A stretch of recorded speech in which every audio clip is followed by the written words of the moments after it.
जाने कितने कुंवारी लड़की सिसक सिसक के दम तोड़ रही है, ना जाने कितने कुंवारी लड़की आज अपने घरों में बैठी हुई है, कितने कुंवारी लड़की जो है रात की तन्हाई में रोती है क्योंकि उनका बाप गरीब है, तिलक न होने की वजह से आज उनकी जवानी निकलती जा रही है।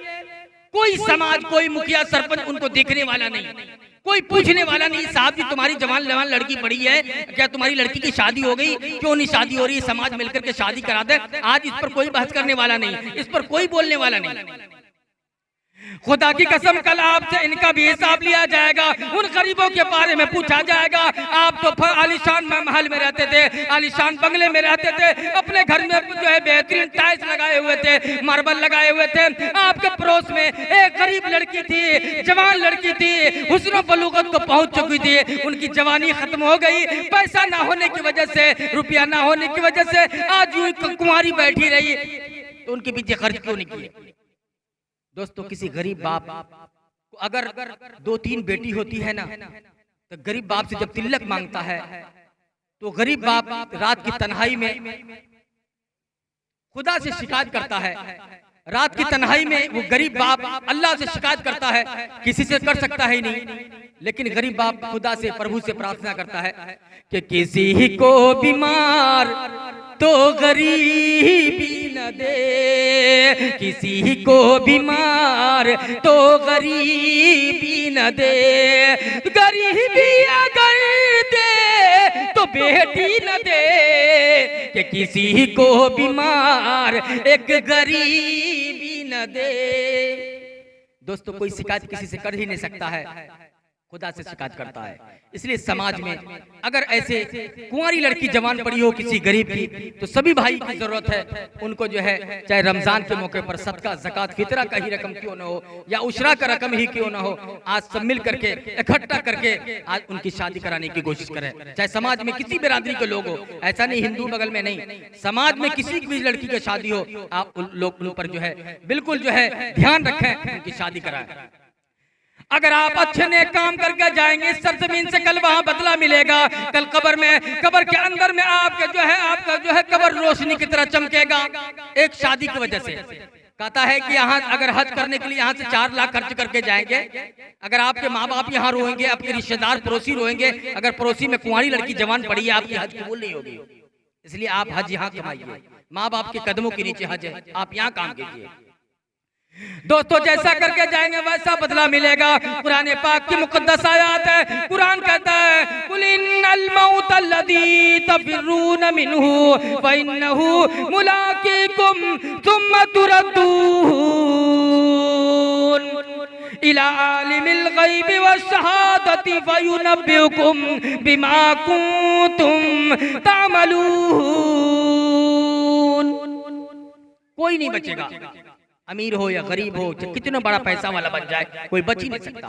जैसा हम काम करके जाएंगे वैसा बदला मिलेगा। दोस्तों, कुरान पाक की मुकद्दस आयत है, कुरान कहता है एक बार जो है उस्मानी गनी रज़ी अल्लाह ताला अन्हु एक कब्रिस्तान से गुजर रहे थे।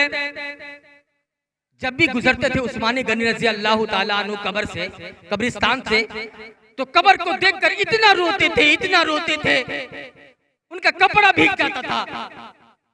हाथ उठा के कहते थे लाउल आलमीन, मैं गुनहगार हूं, परेशान हूं।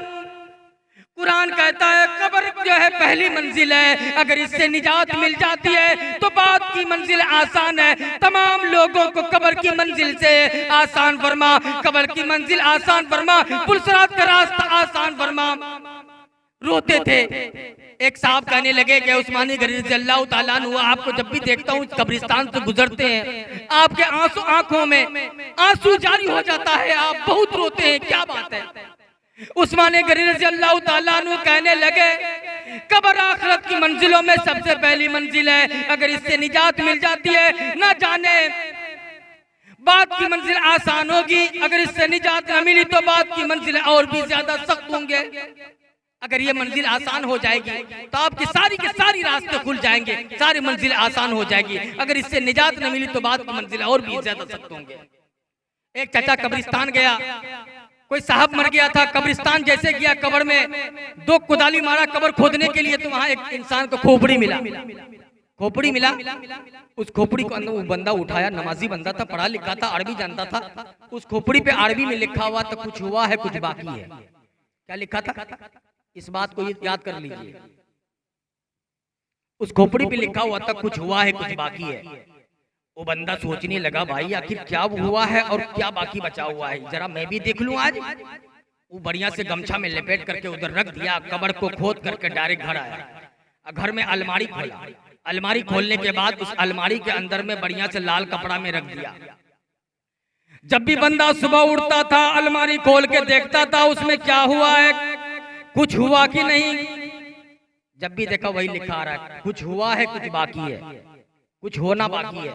तो बंदा बार बार कब होगा कब होगा कब होगा।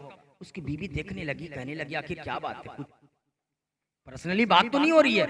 एक दिन जो है खोला, उसको खोलने के बाद देखा उसके अंदर मुंडी खोपड़ी पड़ा हुआ है। ओ बीबी कहने लगा ओ ये जादू सीख रहा है, ओ लगता है हमको भगाने की तरकीब सोच रहा है। उसको बाहर जाने दिया, वो औरत जल्दी से खोल करके उखड़ी लिया, उखड़ी में कूट दिया, पकड़ के चूर चूर बना दिया। हाँ उसकी बीवी आई, शौहर आया तो फिर अलमारी खोला, देख रहा कुछ है ही नहीं, खोपड़ी है ही नहीं। तो ऐसे इधर उधर देख रहा है। उसकी बीवी कही क्या खोज रहे हैं क्या? बोला कि खोपड़ी इसमें रखा हुआ था। ओ जादू सीख रहे थे दूसरे मोगी को लाने के लिए, मैंने तो उसको चूर दिया, अब आपको भी चूरेंगे। दोस्तों इसलिए कहता हूँ चाहे अमीर हो या गरीब हो, जब इंसान कब्र के अंदर डालता है सारे के सारे जिस्म मिट्टी हो जाते हैं। चाहे जो है अमीर हो या इंजीनियर हो या कोई बड़ा पैसा वाला कोई दिमाग वाला हो, सबका खोपड़ी वही गल जाता है। कब्र खोदने वाला जिस सर में हम रात दिन तेल लगाते हैं ना, कब्र खोदने वाला जो है कब्र खोदता है ना, कभी कभी वो खोपड़ी पे पैर पड़ जाता है।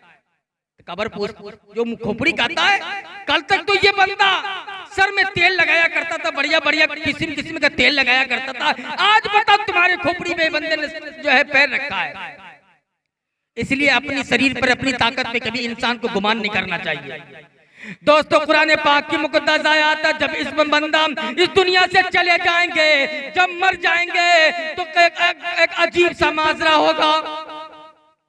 आज कोई भी समाज के लोग हो, चाहे हमारे हिंदू धर्म के हो या मुस्लिम धर्म के भाई हो, कोई भी इस दुनिया से चले जाता है, हकीकत में 2-4 मिनट उनकी बहू रोने वाली होगी, 2-4 मिनट उनके बेटे रोने वाले होंगे। उसके बाद जैसे आपको कब्र में डालेंगे ना, उसके बाद आएंगे बहू पूछेंगे ससुर का जो है सास का जेवर कहाँ है, नकमुन्नी कहाँ है, ससुर है तो खाता केवाला देखेंगे। एक साहब इंतकाल हो गया, इंतकाल होने के बाद 2 भाई से था वो लड़का, उनका बाप इंतकाल हो गया। मट्टी देने के बाद आया चहरम का दिन, किसी ने पूछ लिया अरे तुम्हारा अब्बू तो इंतकाल हो गए, अब तो क्रियाक्रम है, आज क्रियाक्रम का दिन है, बताओ वो जमीन का क्या करोगे? तो छोटा भाई बोला बड़ा भाई जानेंगे क्या करेंगे नहीं कर रहे, मुझे उससे कोई लेना देना नहीं। बोला उस जमीन का क्या करोगे? पेट्रोल पंप के बगल में जो जमीन है उस जमीन का क्या करोगे? तो छोटा भाई कह रहा मुझे उस जमीन से कोई लेना देना, बड़का भैया जानेंगे क्या करेंगे। एक साहब आके कहने लगा मेरा 2 लाख रुपए लेकर के दुनिया से